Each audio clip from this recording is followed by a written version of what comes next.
Hey everybody, how you doing? This is Barry, That Goat Metal Show, with another episode of Drive and Talk with the Goat Master.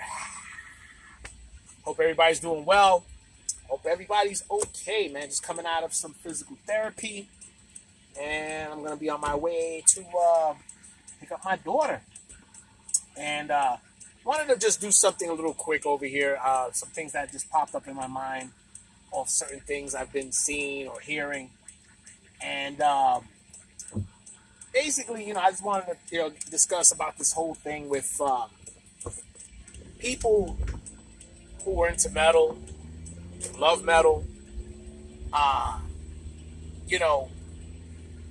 This whole thing about how they're supposed to look, how they're supposed to dress.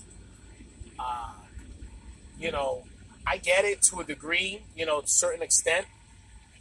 I mean, from an entertainment standpoint, sometimes you got to go with your look, And when it comes to the music I like, I don't mind having the look, wear my shirts or my jackets, whatever, pins, But just like right now, I'm just coming from physical therapy.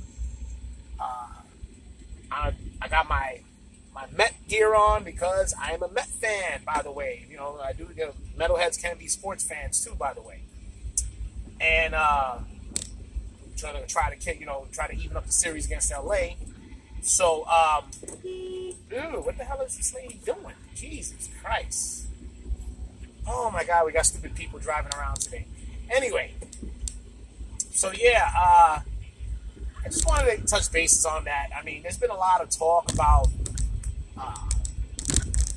what people have to wear. There was even a talk about fucking jeans and what type of jeans you should be wearing when you're listening to metal or being a metalhead.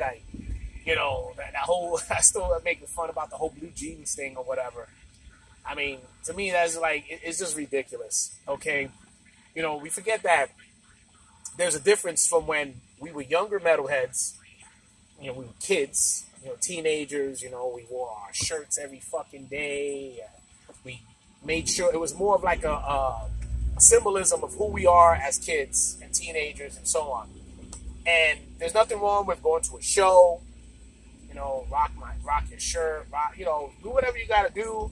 You'll be hanging out with some friends, but it's not something where it's going to go and take away the music I love.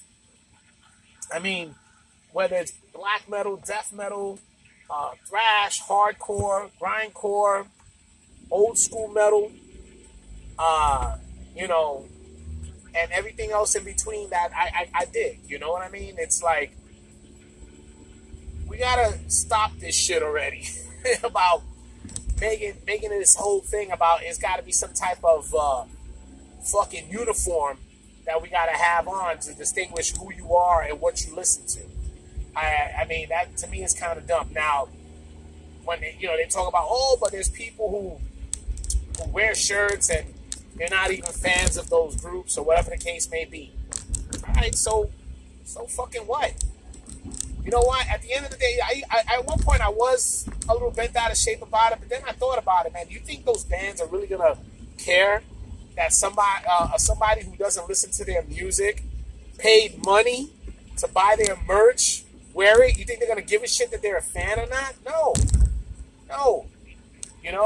I mean, let me give you an example of that.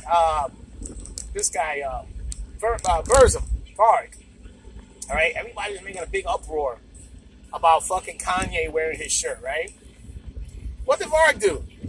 He created shirts with Kanye wearing a Burzum shirt. So he didn't care. He got some notoriety on it. People started buying his merch. You think he really gave a shit that Kanye was wearing his shirt? No, man, he don't give a fuck. He doesn't care. He really don't. He just look. He got some people buying his merch. At the end of the day, that's what it comes down to, man. People buy your merch, you make some money.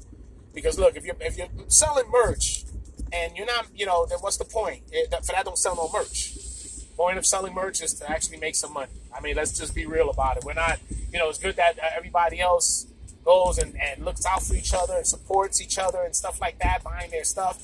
But if you're making merch, it's to sell merch to make some money and, you know, do something with that money, right? So, I mean, look, man, we just gotta stop the bullshit already with that.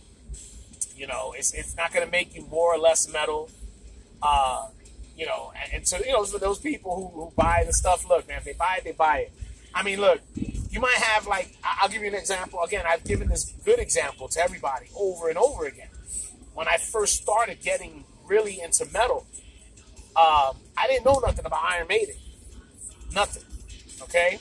And I discovered Iron Maiden from a poster. Now, did I know they were a band? No, I didn't. I saw the poster of Stranger in a Strange Land. I thought it was cool. I bought the poster, put it up on my wall. So, I didn't know. I just thought it was a cool character. A friend of mine came into my room, and he was like, yo, you into metal? And I, you know, at that point, I wasn't, you know, I just like music. I mean, I like some bands, but I wasn't a metalhead or like big into metal. And that was my floodgate right there. And, you know, I went and I discovered Maiden, discovered everybody else. And that's how I became the metalhead that I am today. That was my start. So I could have been labeled a poser or whatever, or just a wannabe getting a poster. You know, I could have been called all that shit. But think about it. If it wasn't for that poster and that introduction to Maiden, never would have maybe got hard into metal the way I did. That was my gateway.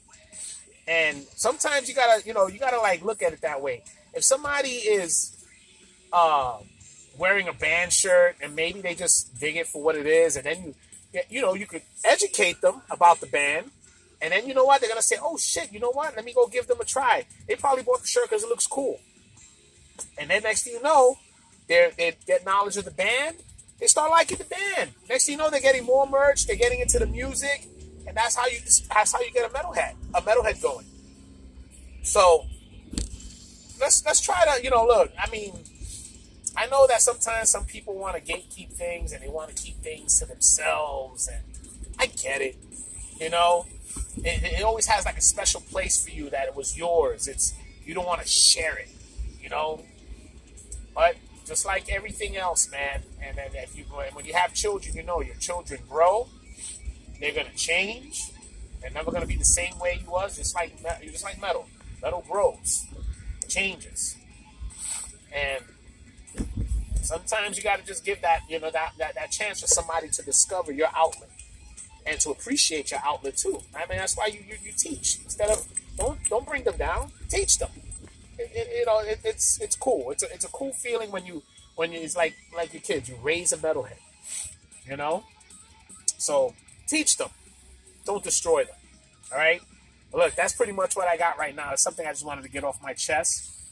Please make sure you guys keep watching stuff. We got to give props to Rich, the silent producer, and Tone Joker NYC, doing some great fucking content last couple of days, and they've just been putting out some great stuff. I want to thank the Bronx Ripper for his 31 days of horror. You know, we just keep going, man, putting out some great movies that a lot of people have been commenting that have never, you know, they've heard about these movies, or they've seen them once and they didn't even know they existed anymore.